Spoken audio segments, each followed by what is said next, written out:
श्री निशिकांत दुबे जी। धन्यवाद सभापति महोदय। कोई निकाल दें।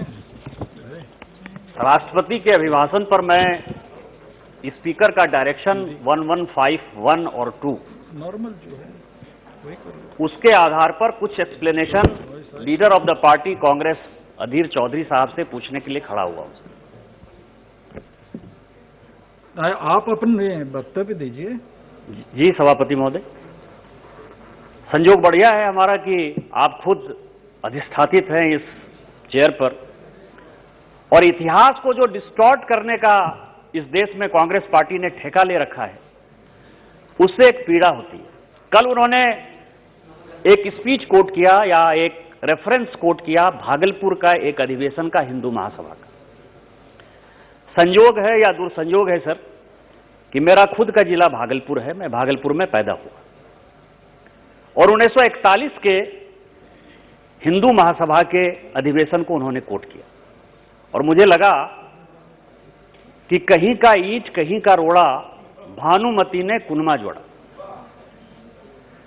और मैं चैलेंज करता हूं कांग्रेस पार्टी और कांग्रेस पार्टी के सारे नेताओं को, ओपन चैलेंज और ऑथेंटिकेट करिए, क्योंकि मैं सारा पेपर लेकर आया हूं। जब मैंने इस रूल को कोट किया तो 1941 की जो हिंदू महासभा की मीटिंग हुई वीर सावरकर जी की, उसको सरकार ने, बिहार सरकार ने परमिशन नहीं दिया था। यदि वो ब्रिटिश शासन के समर्थक थे तो 41 का तो सीधा सीधा जो है उनको परमिशन मिल जाना चाहिए था। उसका पूरा रिजोल्यूशन लेकर मैं आया हूं। उस रिजोल्यूशन में उन्होंने कहा कि कांग्रेस पार्टी की जो नीति है वो नीति देश को विभाजित करने वाली है। मुसलमानों को एपीजमेंट की तरफ कांग्रेस पार्टी और महात्मा गांधी बढ़ रहे हैं, ये वो कह रहे हैं, मैं नहीं कह रहा हूं, क्योंकि हमारी पार्टी महात्मा गांधी को बहुत सम्मान करती है। और यही कारण है कि हम लोगों को यह अधिवेशन करने का मौका दीजिए, क्योंकि जगह जगह पर आप मुसलमानों का अधिवेशन, मुस्लिम लीग का अधिवेशन करने को तैयार रहते हैं।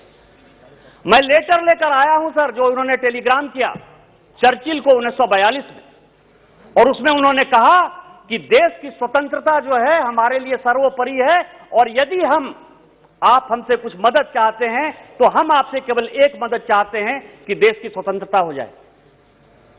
इस देश में यदि आप नेहरू जी को सम्मान करना चाहते हैं तो हम भी सम्मान करते हैं, लेकिन अपनी तकरीर में आप किसी को नीचा करना है और किसी को ऊंचा कर देना है, यह कौन सा बड़प्पन है? आपके साथ यदि लोग नहीं है तो आप जो है उसको ऊपर कर देंगे। इसी तरह सर औजाला साहब ने बयान दिया कि चंद्रशेखर आजाद और जो भगत सिंह हैं वो उनके आइकॉन हैं। आइकॉन वो पूरे देश के हैं, लेकिन मैं चैलेंज करता हूं कांग्रेस पार्टी को, क्या चंद्रशेखर आजाद आपकी पार्टी के कभी सदस्य थे? क्या भगत सिंह जी आपके पार्टी के कभी सदस्य थे? और आप कल तकरीर करते हुए कहते हैं चंद्रशेखर आजाद हमारे, खुदीराम बोस हमारे, पीसी चाकी हमारे।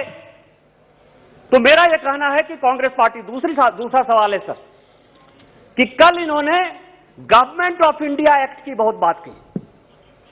गवर्नमेंट ऑफ इंडिया एक्ट में उन्होंने राष्ट्रपति को भी नहीं छोड़ा सर, और आप इस चीज को ज्यादा अच्छे से बताएंगे सभापति महोदय कि 1919 का जो गवर्नमेंट ऑफ इंडिया एक्ट था उसका कांग्रेस पार्टी ने विरोध किया, और कांग्रेस पार्टी ने जब विरोध किया तो उसके बाद रॉलेट एक्ट आ गया। और यहां जो कांग्रेस पार्टी को समर्थन देने वाली हरसिमरत कौर बादल से लेकर परनीत कौर जी बैठी हुई हैं, क्या उस रॉलेट एक्ट के बाद, 1919 के एक्ट के बाद जलियांवाला बाग कांड नहीं हो गया? ये गवर्नमेंट ऑफ इंडिया एक्ट में ये कहते हैं कि राष्ट्रपति का अभिभाषण हुआ। क्या कांग्रेस पार्टी ये बता सकती है कि 1950 के पहले, 1950 के पहले, मैं खत्म कर लूं उसके बाद, क्योंकि उनका भाषण खत्म हो गया था, उसके बाद हमने किया सर, कि 1950 के पहले कभी भी गवर्नर जनरल इस देश में,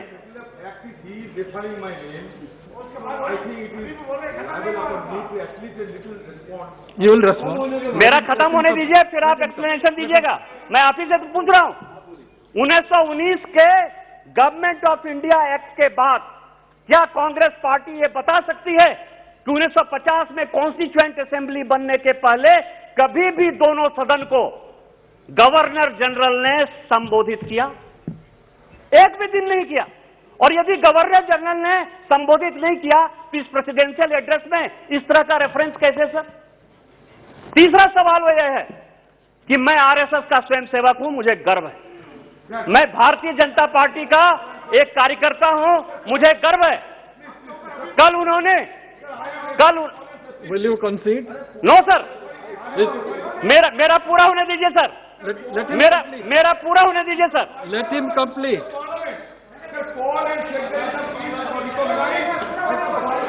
no sir, let him complete. You can respond. I will allow you. I will allow you. No. This is not proper. मेरा पूरा होने दीजिए sir. This is not proper. I'll allow you after this. You will respond. I will allow you. You will respond. What is the point? What The is the point about the Bible of the Parliament is being referred. That he is simply distorting what is the Bible of the Parliament. No. He is distorting the Bible of the Parliament. He is distorting the sanctity of... Under क्या what है rule? क्या है नहीं, sir? बोल सकते हैं ना बात? आप बोल सकते हैं, मैंने मना नहीं कर रहा हूँ, आप बोल सकते अनिल हैं। बाबू, सभापति महोदय, अनिल बाबू, मैं जहां रुका हुआ था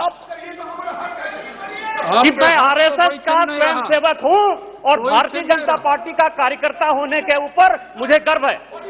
कल उन्होंने अपने तकरीर में कहा कि लाल किले पर भारतीय जनता पार्टी के कार्यकर्ता थे। कांग्रेस पार्टी को, पूरे देश के लोगों को मैं चैलेंज करता हूं, यदि वो सिद्ध कर दें कि बीजेपी का एक भी कार्यकर्ता था तो कोई इस्तीफा देगा कि नहीं देगा, मैं सदन में घोषणा करता हूं कि मैं एमपी से इस्तीफा दे दूंगा। मैं अपने पार्टी के अनुशासन के खिलाफ कोई बात सुनने को तैयार नहीं हूं। और यदि वो प्रमाण कर दे तो मैं on the floor of the house कर रहा हूं कि मैं भारतीय जनता पार्टी के कार्यकर्ता के नाते मैं सांसद से इस्तीफा दे दूंगा। तीसरा सवाल सर कि ये जो आर्टिकल 121 है, आर्टिकल 121, इसके बारे में कल जो है टीएमसी के नेता महुआ मैत्रा ने जो है बहुत बड़ा एलिगेशन लगाया सर।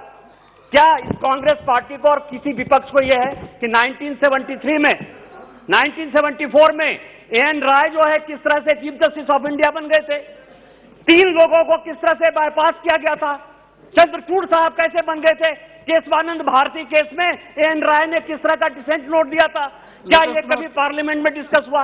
मेरा केवल ये कहना है सर ये बात नहीं कि ये देश, ये ठीक नहीं है, ये देश चर्चा करने की ठीक ये देश रूल और रेगुलेशन से चलता है, ये पार्लियामेंट रूल और रेगुलेशन से चलता है। ठीक है। ये जो डिस्टॉर्शन ऑफ फैक्ट है सर, ये कांग्रेस पार्टी कहीं का बात कहां उठाकर जो डिस्टॉर्ट करती है, मेरा आपके माध्यम से कांग्रेस पार्टी के नेता अधीर चौधरी साहब से आग्रह है कि वो सदन से माफी मांगे, देश से माफी मांगे और वो कहें कि 1919 का गवर्नमेंट ऑफ इंडिया एक्ट हो, चाहे वो वीर सावरकर के बारे में हो, उन्होंने गलत टिप्पणी की, आपने मुझे समय दिया। इन्हीं शब्दों के साथ जय हिंद, जय भारत।